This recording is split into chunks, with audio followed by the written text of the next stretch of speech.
എന്നാൽ നിന്നെ ശരണം പ്രാപിക്കുന്നവരെല്ലാവരും സന്തോഷിക്കും. നീ അവരെ പാലിക്കുന്നതുകൊണ്ട് അവർ എപ്പോഴും ആനന്ദിച്ചാർക്കും. നിന്റെ നാമത്തെ സ്നേഹിക്കുന്നവർ നിന്നിൽ ഉല്ലസിക്കും. യഹോവേ, നീ നീതിമാനെ അനുഗ്രഹിക്കും. പരിച കൊണ്ടെന്ന പോലെ നീ ദയ കൊണ്ട് അവനെ മറയ്ക്കും. സങ്കീർത്തനങ്ങളുടെ പുസ്തകം 5-ാം അധ്യായം 11-12 എന്നീ വാക്യങ്ങൾ. ചങ്കു പിളർന്നതാണേ നിനക്കവൻ തന്നുയിർ തന്നതാണേ.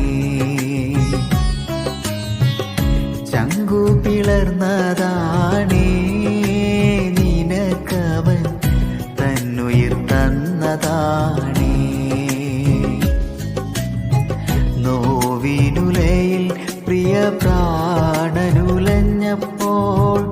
നിൻമുഖം